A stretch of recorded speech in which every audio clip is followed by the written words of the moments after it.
Takže čaute ľudia, vítam vás pri novom videjku. Dnes to bude taký iný typ videa, nebude to žiadna hra alebo tak. Dnes tu máme unboxing tohto ramena, povieme si nejaké základné veci o ňom a potom následne si ho aj vyskúšame na stole a pripneme aj mikrofón. Takže vlastne toto rameno sa volá Mozos SB35, dá sa otáčať o 360 stupňov, je to vhodné pre či už streamerov alebo pre youtuberov, niečo proste, kde sa nahráva zvuk. Vraj by to malo byť kompatibilné so všetkými mikrofónmi, keďže to má uniesť do 1,5 kg. Ja mám Blue Yeti, čo je asi jeden z najťažších mikrofónov, takže malo by ho uniesť. Na výšku meria 80 cm a má samotné to rameno 700 g.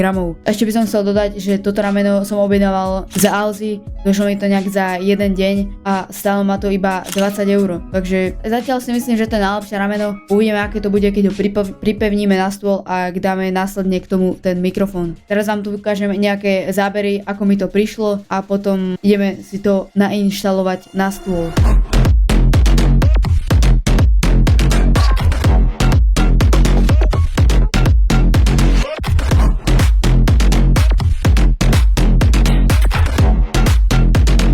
Takže už som si nejako zmenil kameru, asi nebudete mať úplne skvelý zvuk, ale môžeme si to ísť rovno rozbaliť. Je to teda aj po polsky, teda je to asi hlavne v polštine a dali to aj do angličtiny. A ja si myslím, že môžeme to ísť rovno rozbaliť. Že nešlo to von úplne najľahšie, ale už tu môžeme vidieť, dajme tomu, že to váži tých 700 g, hej. Ďalej tu máme potom ešte niečo takéto v obale a ešte niečo, čo asi nebudem potrebovať, lebo môj mikrofón má oveľa väčší priemer ako toto, takže to asi nebudem potrebovať. A už krabicu máme prázdnu, toto už asi pôjde na ten stôl. Čiže si môžeme ísť rozbaliť toto. To my asi teraz nebudeme potrebovať, to môžeme rovno dať nabok, ale rozbaliť to si rozbalíme. Toto pôjde takto pripevniť o stôl, dobre, to ešte vidíte na kamere. Toto ja asi do toho by malo ísť to rameno, čož my nepotrebujeme teraz. No ale ešte toto nejako to spraviť, jak to bude fungovať. No takže takto vypadá samotné to rameno. Chcem iba podotknúť, že ja vlastne z tejto časti budem potrebovať toto. Napríklad, keď vám ten mikrofón tam nesedí a máte väčší závit na mikrofóne, ako je ten závit tohto ramena v tomto držiaku, tuto na konci, vyšrobujte si presne túto časť a presne túto časť namontujte presne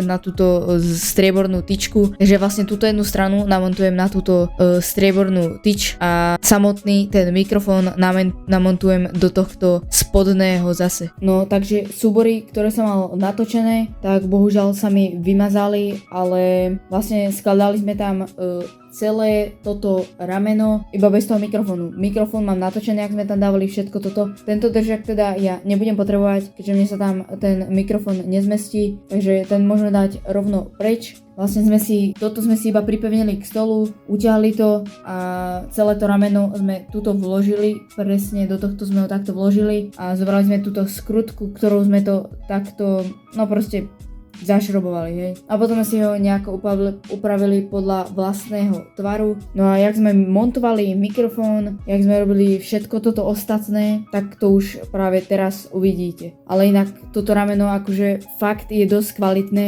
veľmi kvalitno pôsobí hneď od prvého dotyku. Takže ak chcete nejaké lacné rameno, najlepšie do 20 €, tak určite toto kupujte. Je to fakt kompatibilné so všetkými mikrofónmi. Keby vám nepasuje proste do tohto mikrofón, tak tuto je jedna taká vec, ktorá sa potom odmontuje. A mne sa stal s tým takým fail, takže ten uvidíte za chvíľku, čo sa mi s tým stalo a na to si určite počkajte. Takže vlastne toto si odmontujete a budete mať vlastne, tamto všetko ukazujem, takže poďme rovno do tej ďalšej časti. Vy sa teraz ani nepýtajte, čo sa teraz stalo. Ja to točím o 2 hodiny neskôr. Viete, ak som pred minútou hovoril o tomto držiaku, tak vlastne tu na konci, tuto na konci bolo toto, hej. A ja som o tom nevedel, že ono sa to dá dať preč. Ja už som mal natočené to, že to nefunguje, že máte si pozrieť závity, že aby boli mikrofón závit, aj rameno závit, aby boli také isté. A ja som až na poslednú chvíľu zistil, že ono sa toto sa dá takto odčerbovať a dať preč. Takže vlastne ten držak už nepotrebujeme, toto hlavné potrebujeme. Ja si už idem po druhýkrát odmontovať úplne celý tento mikrofón a idem si ho na toto nasadiť, lebo vlastne vtedy mi ukážem za chvíľku.